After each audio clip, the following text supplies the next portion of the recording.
평안하십니까? 성도 여러분, 오늘은 사무엘상 2장 11절부터 21절을 건달인 엘리의 아들들과 신실한 사무엘의 대조라는 제목으로 묵상하겠습니다.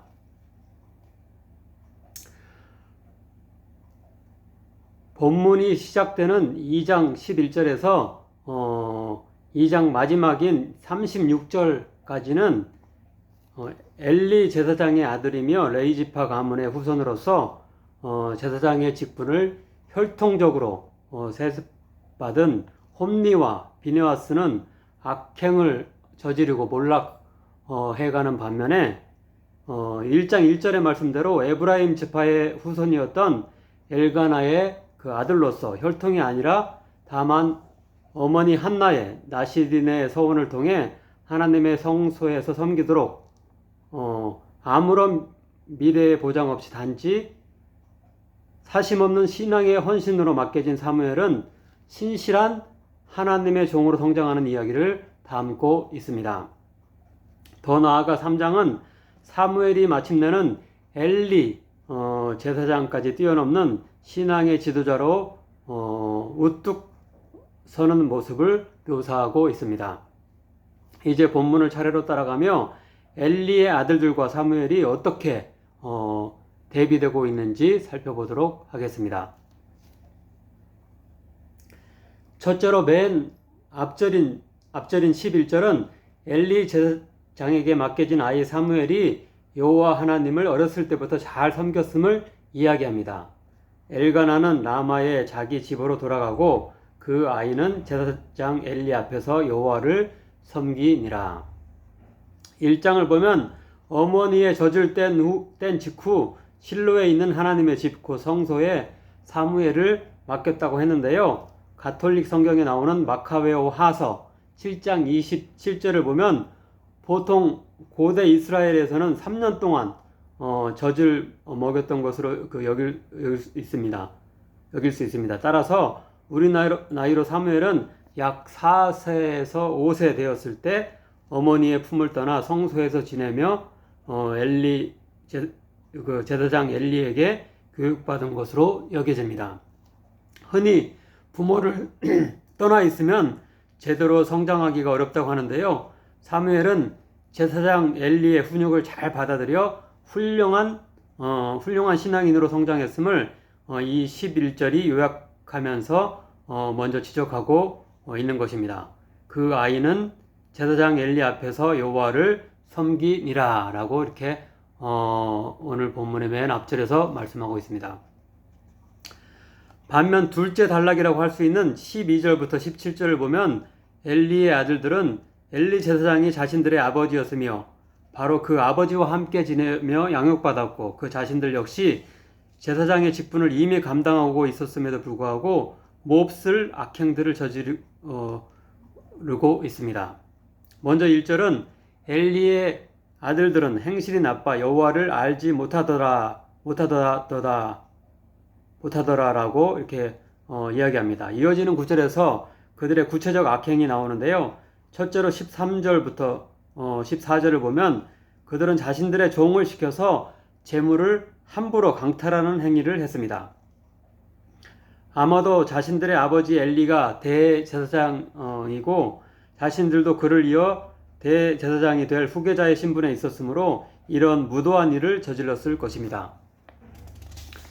그들은 레위기 1장, 7장 등에 기록된 제사법을 무시하고 제물 중 자신들이 먹고 싶은 것을 새 살 갈고리라는 그런 도구를 이용하여서 언제든 골라서 먹었던 것으로 보입니다. 특별히 레위기 7장을 보면 제사장은 화목제물에 가슴 부위 그리고 오른쪽 뒷다리 부분만 차지하고 나머지 부분은 제물을 바친 백성들이 같이 먹는 몫이었는데요. 그들은 이 규정을 무시하고 아무 것이나 그러니까 가슴이나 오른쪽 뒷다리가 아닌 것이라고 할지라도 자기들이 먹고 싶으면은 어떤 것이든지 자신들이 이렇게 먹으려 했던 것으로 보입니다. 다음으로 15절부터 16절을 보면 그들은 하나님께 드리도록 규정된 기름 부분까지도 자신들의 것으로 삼아서 먹었던 것을 알 수 있습니다. 레위기 1장부터 7장에 나오는 제사들 중 짐승을 제물로 바치는 화제의 경우는 모두 기름 부위와 콩팥 부위는 하나님의 몫으로서 온전히 태워 향기로운 제물로 바치라고 규정하는데요. 그들은 이것을 무시하고 기름이 들어가야 고기가 더 맛있다고 여겨서 기름 부위를 떼어내어 태우기 전에 고기를 가져갔던 것입니다. 아마도 기름 부위를 떼어내면 고기를 불에 구워서 먹기는 힘들기 때문에 보통 물에 넣어서 삶아서 먹은 것으로 보이는데요. 그들은 그런 물에 삶은 고기보다 기름이 들어가 있는 채로 구워서 먹는 고기가 더 맛있다고 여겨서 그런 일을 행했을 것입니다. 15절입니다. 기름을 태우기 전에도 제사장의 사환이 와서 제사 드리는 사람에게 이르기를 제사장에게 구워드릴 고기를 내라. 그가 내게 삶은 고기를 원하지 아니하고 날 것을 원하신다. 따라서 17절은 이렇게 결론 내립니다. 이 소년들의 죄가 여호와 앞에 심히 크면 그들이 여호와의 제사를 멸시함이 없더라.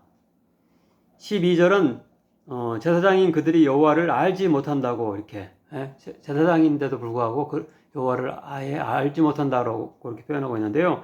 여기서는 그들이 여호와의 제사를 멸시하고 여호와를 경외하지 않고 오히려 죄만 짓고 있다고 꾸짖는 것입니다.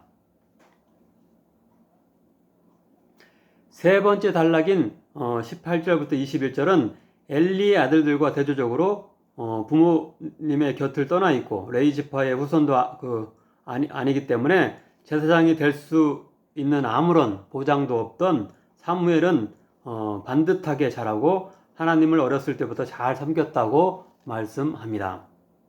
먼저 18절은 사무엘은 어렸을 때에 세마포 에봇을 입고 여호와 앞에서 섬겼더라라고 하고요. 또한 21절 끝은 아이 사무엘은 여호와 앞에서 자라니라 라고 하나님 앞에서 하나님을 두려워하는 자로 자랐다라고 표현하고 있는 것입니다.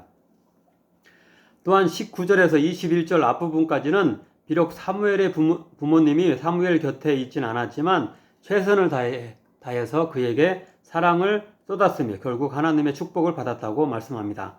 즉 그들은 매년 제사를 드리러 성소가 있던 실로에 갔고 그때마다 새로운 겉옷을 한나가 직접 만들어서 사무엘에게 주는 그런 정성을 기울였습니다. 또한 그런 그들의 헌신에 감동했는지 엘리 제사장이 그들을 축복하자 사무엘 대신에 다른 세 아들과 두 딸을 하나님께로부터 선물을 받아서 그들의 집에 두고 이렇게 키웠던 것을 볼 수 있습니다.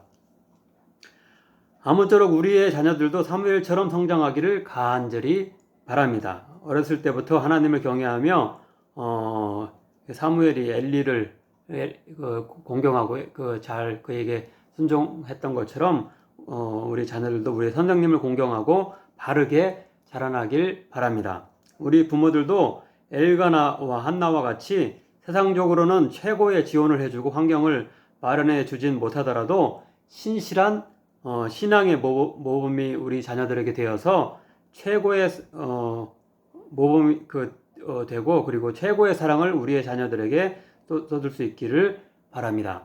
기도하겠습니다. 사랑의 하나님, 엘리의 아들들과 사무엘의 대조를 통해 우리의 자녀들에 대해서 다시 생각해 볼 수 있게 하심을 감사드립니다. 우리의 자녀들에게 우리가 먼저 헌신된 신앙의 선배가 될 수 있게 하소서. 하나님의 은총 가운데 사무엘처럼 어렸을 때부터 겸손하고 신실하게 하나님을 경외하고 섬길 수 있는 자로 성장하게 하소서. 예수님의 이름으로 기도하옵나이다. 아멘.